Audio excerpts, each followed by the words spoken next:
My dad has been an alcoholic since I have no idea when, but it's always been something that I've seen and had to go through. And my mom has struggled with pills and other substances. They got divorced. It just happened so quickly, and I went from having what seemed to be a strong family to having a dad that would maybe be around if he felt like it, and a mom that I didn't ever really want to be around.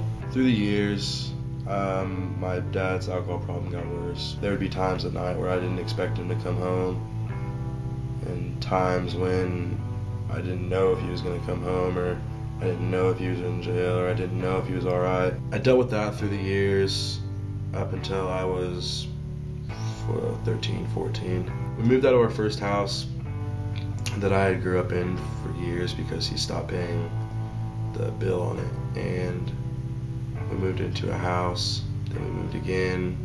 I'd say a lot of the time that we lived there, I'd never really seen him at all.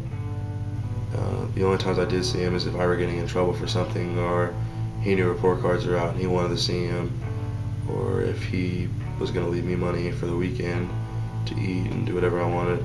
There was this day that I came home after school and the power and water were both off, and I gave him a call and I was like, hey, what's going on? And it sounded terrible when he answered the phone. His exact words were, "You're 16 and you know exactly how to live without me."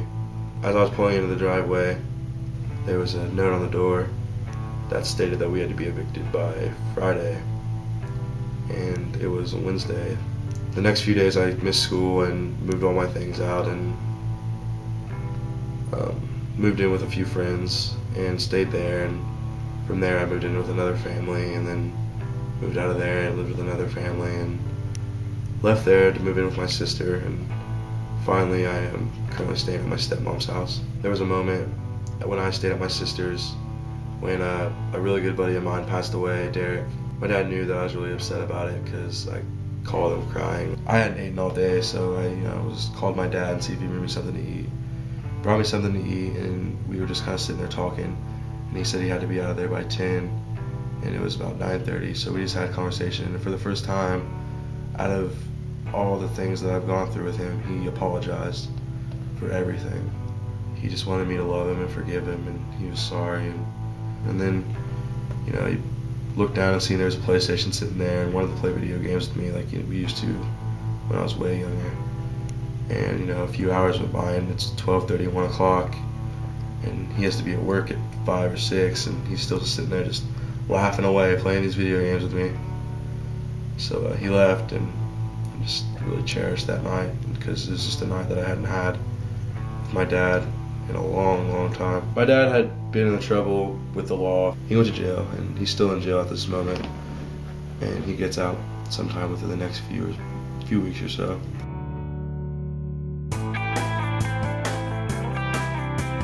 Of course, I would change everything if I could, but I can't, so I gotta take what's been given to me and try to make it positive. Living this experience is gonna help me be a better father when I grow up, and help me be a better man to my wife or to my girlfriend. To take this experience and turn it into a positive and live a positive life, and try my hardest to stay positive. There's not a night I don't think about being alone all those years. One thing that I'm always going to learn from this experience is that just don't ever take your problems to one solution. Take your problems to many solutions. Go to a church, talk to a close friend. If you have a family member that you're close to, talk to them. If you have a friend that you're close to, talk to them. Get many solutions. Don't just take one, because that one might be the wrong one. My name is Snell, and this is my Aftershock.